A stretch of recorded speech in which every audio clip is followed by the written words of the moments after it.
Welcome back to Black Cat Crypto Club. My name is Drake.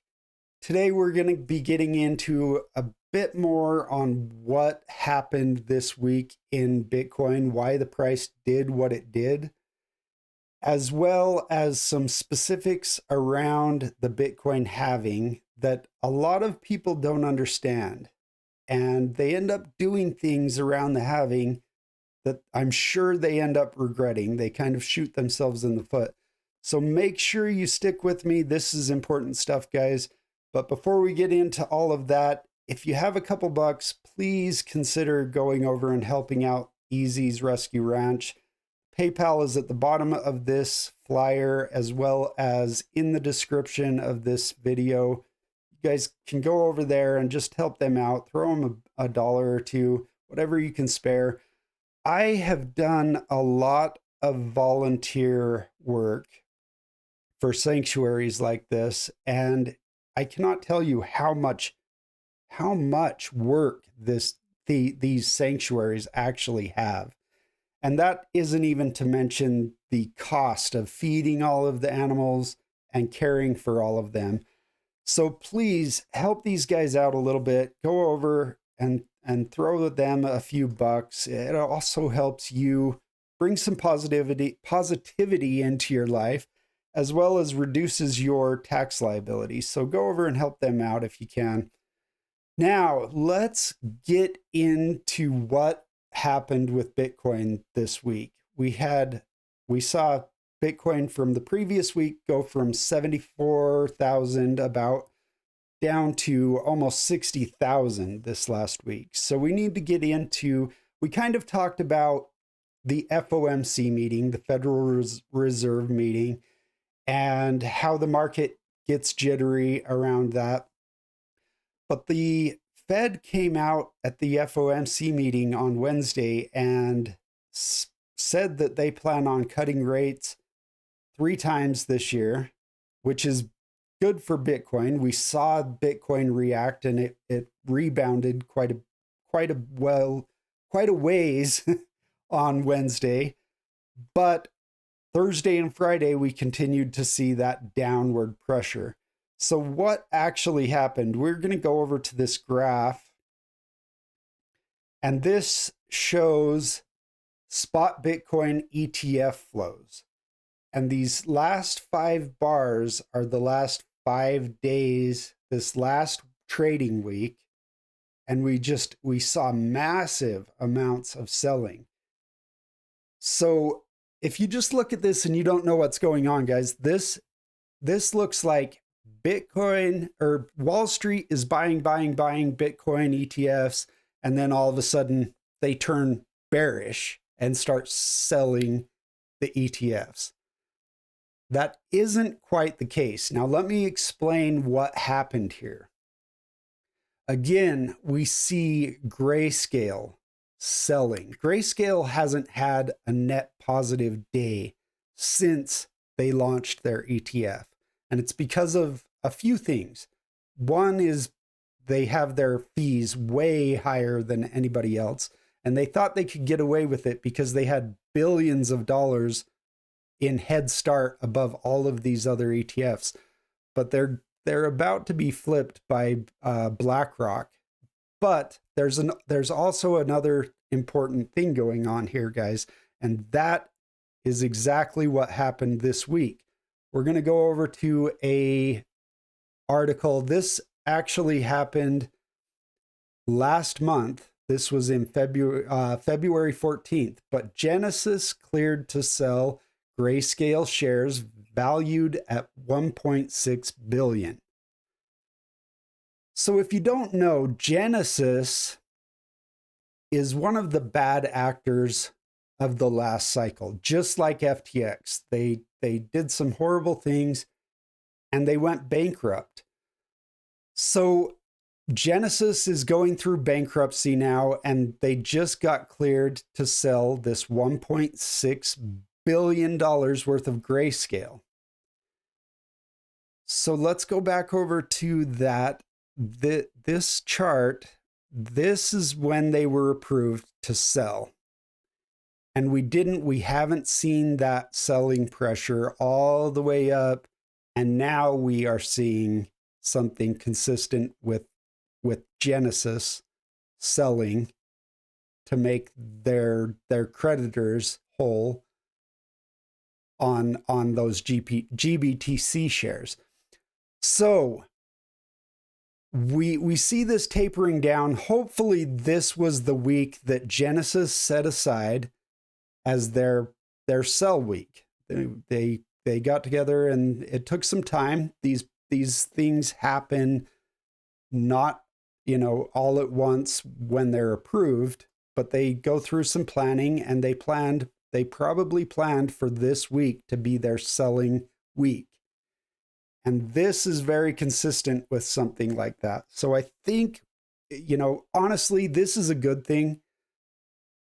We're finally getting rid of FTX and Genesis and all these other bad actors from this last time around.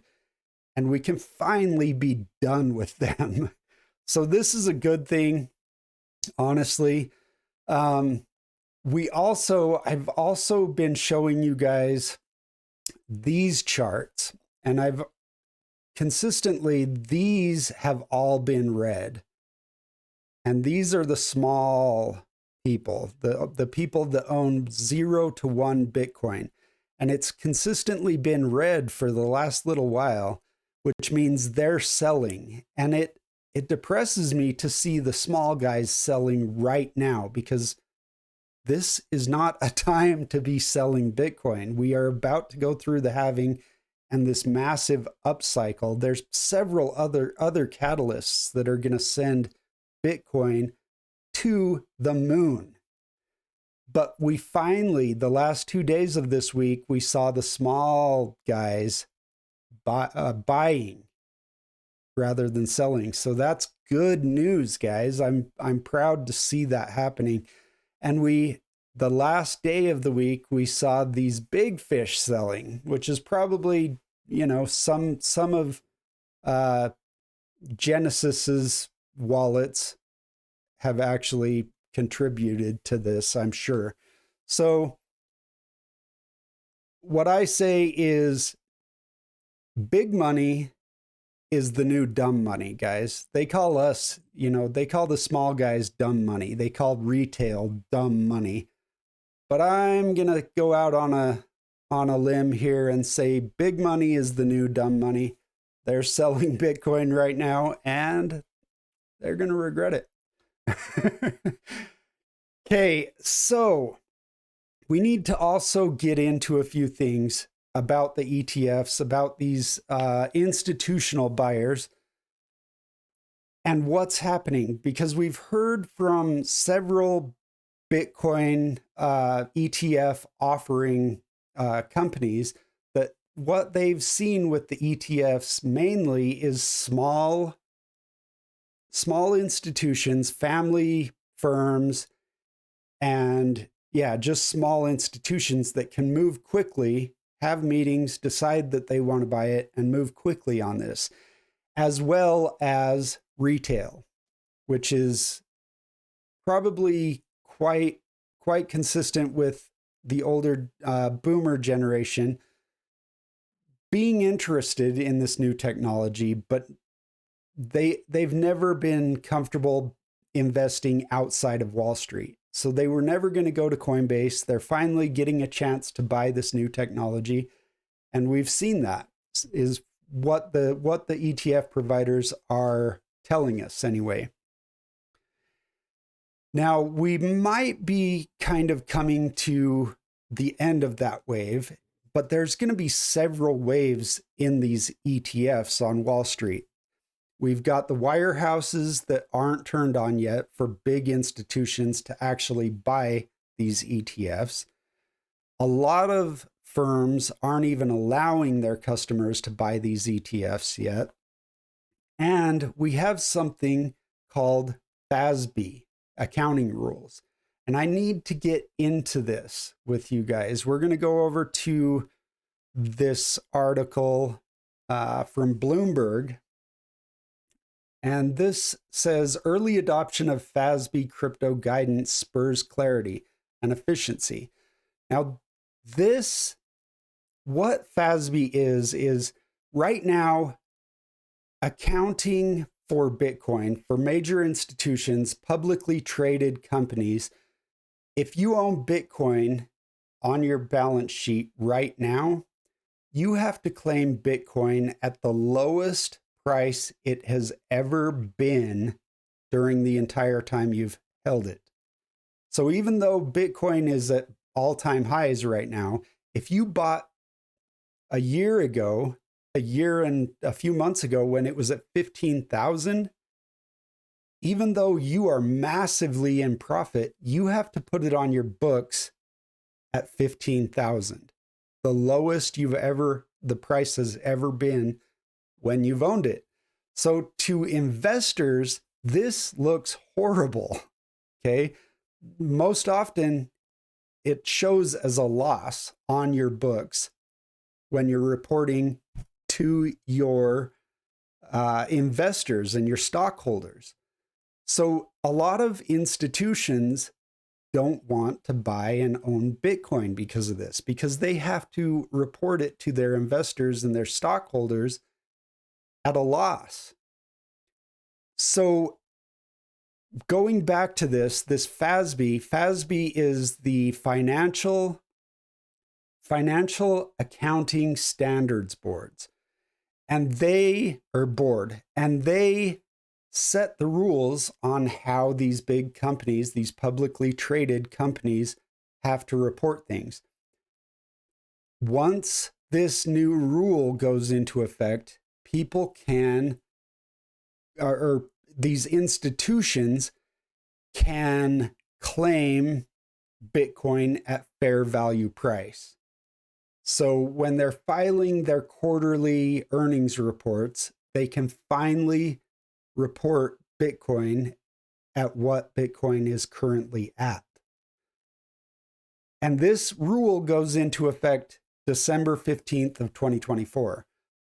So you can take bets, guys, that once institutions have filed their third quarter earnings reports this year, they're going to see that they can finally get into Bitcoin for the fourth quarter and report their fourth quarter Bitcoin holdings at fair account value, instead of having it as looking like a major loss.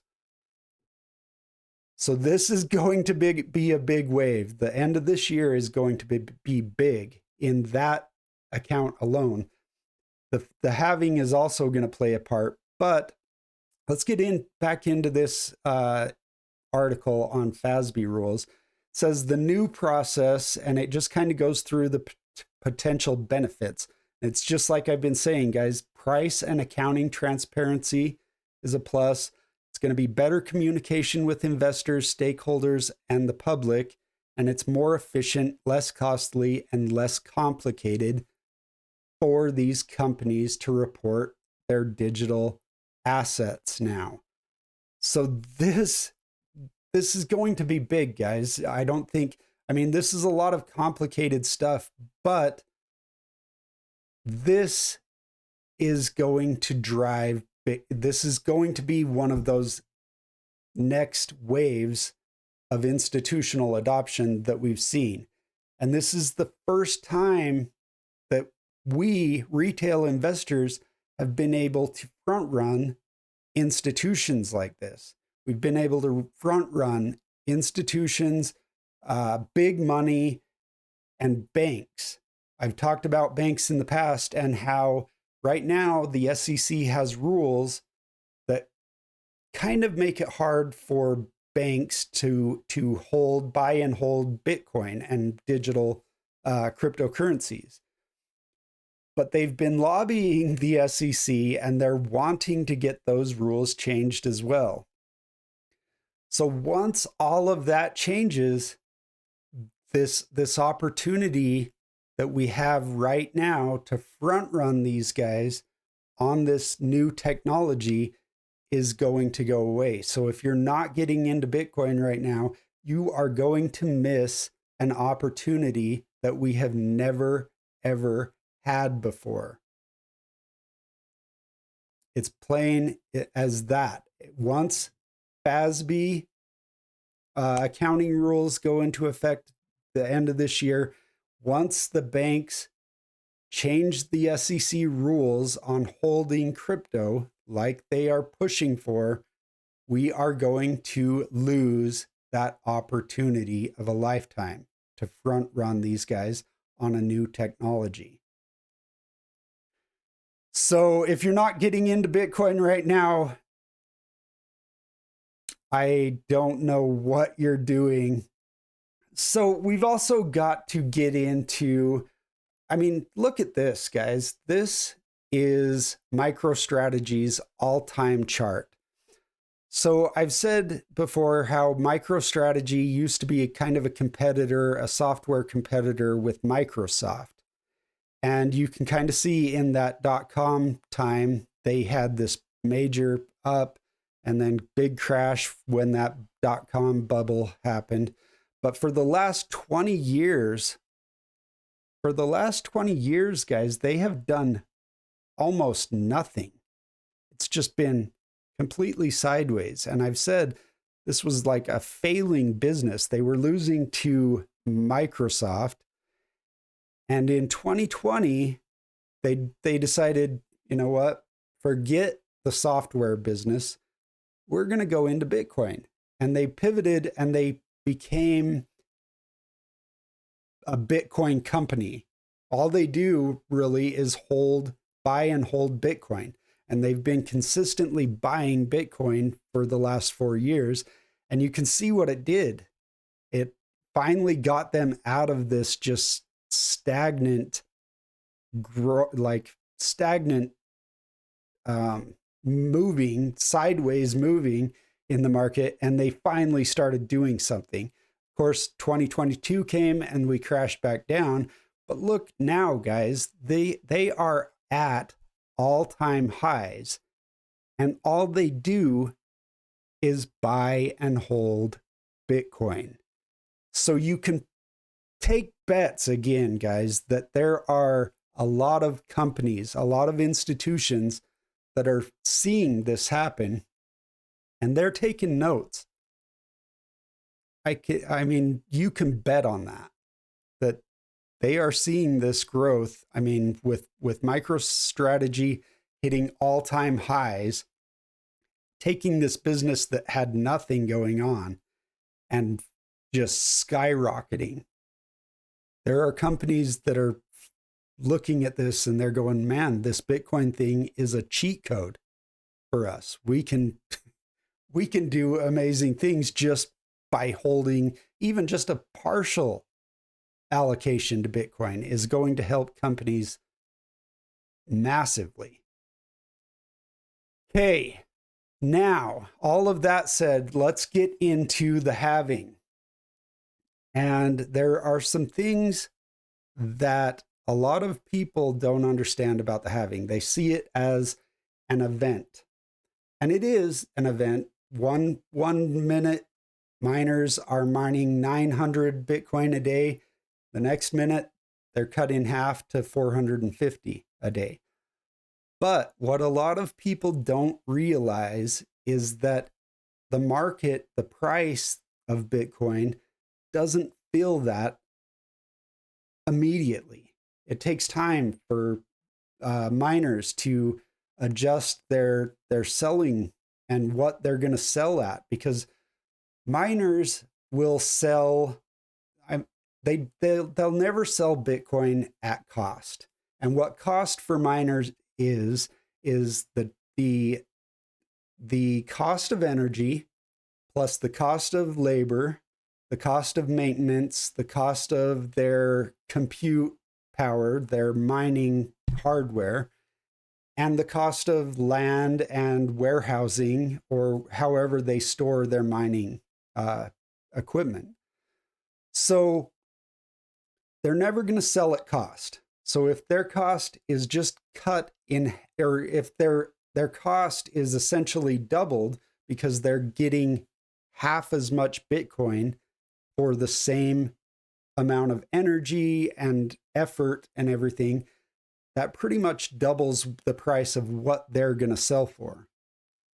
So it takes some time for that supply crunch to actually affect Bitcoin. We actually oftentimes see it being months of, like 3 to 6 months after the halving, that Bitcoin finally sees that supply shock and just goes crazy. So let's go over, we're going to go back over to TradeView, and I have marked all of the halving events here. These green lines, these green vertical lines are the halving again, every halving. And guys, look, we are this close to the halving. And then we are that close to the halving and doing this and doing this again and doing this again. It's the number one thing that drives these massive upswings in the Bitcoin price. But where that isn't initially felt, a lot of people buy into the halving narrative, and we always see a bit of a run up right before the halving, and then the halving happens and people don't feel that shock. The price doesn't react like they think it should, and they sell. And we can see that if we go, let's zoom in here, like this last halving. Of course, we had COVID right here, but we saw this build up to the halving. People were buying into this halving narrative, and then the halving hit, and we got that red candle right there. And people just sell the news. And just because the price doesn't react the way they think it should on the halving day. And it's not going to. But if we have a dip, guys, if we have a dip on the halving this year, you can bet that I'll be buying that. I plan on it. So let's look at this. We actually had this halving, and we moved fairly sideways for the next 6 months, from May to about October. And then we saw this supply shock kick in, and we did all of this. I mean, we just went from sideways to just massive growth. And I mean, let's go back to the previous cycle and just look. I'll show you guys the same thing right in here. This didn't take as long to really take off, but you can see we had that build up all the way up through to this halving event, and then we saw that dump right after the halving event. People just have this expectation that, oh, the halving happened, now price should double immediately. And we don't feel that halving shock for a little bit, and then it just goes crazy. Now, do we see that this year or not is a good question. I don't know. I don't know. Do people know about the halving better this year? I don't think so. There's a lot of new people coming into Bitcoin, and they probably have the same misconceptions that they've always had. So, do we see a dip after the halving? There's a good possibility of it, I think. But with these ETFs, like I said, we've opened up this whole new market to Bitcoin, and this time is provenly different. We've opened up this new market that has pushed us to all-time highs before the halving, which has never happened before. So this time is provenly different that way. However, fundamentally, Bitcoin is the same thing it's always been, and we're going to see that halving happen. We're going to have this this demand shock that we're seeing with the ETFs, coupled with the supply shock of the halving, and it's going to be unreal. It is going to be unreal. So, guys, again, we're going to see that opportunity of a lifetime. We've never been able to front run big money, big institutions, and banks, and that's soon to disappear. You know, with the FASB rules, with the SEC probably going to be changing the banking rules for banks to hold and buy crypto. And once those are changed and institutions and banks get into Bitcoin, that opportunity to front run Bitcoin is going to be gone. So don't miss this opportunity. This is something we've never been given before, to buy some technology before all of the big guys can. And adoption is increasing all the time. I actually went to the post office the other day, and I noticed on their card reader, their card scanner, that they have a camera on it now to scan QR codes. And I was like, I asked the postmaster, hey, what's this QR scanner camera on this thing for? And she said, oh, I don't know, we don't use it yet. But that is technology that is going to help the adoption and use of cryptocurrency, guys. You'll be able to put your phone up to it. You'll open up your wallet, your QR code for your wallet, and you'll scan it on these payment card swipers now. And so the technology is shipping.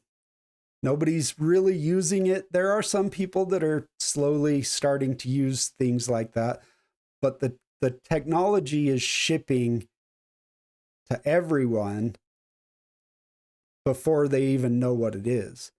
So it's going to be crazy, guys. The adoption on Bitcoin and cryptocurrency use is going to go through the moon at the same time. It's the first time I've ever seen that tech really anywhere. So yeah, guys, it's going to be interesting. Make sure you don't get shaken out. There are going to be weeks like this where we dip and it's not going to feel good. But what is coming is so big that you do not want to get shaken out of your position at this point. So until the next video, guys, please make sure you control your emotions, know your information so you can, and have a plan and stick to the plan so you don't panic sell and end up regretting it. And yeah, I will see you guys in the next video. Bye.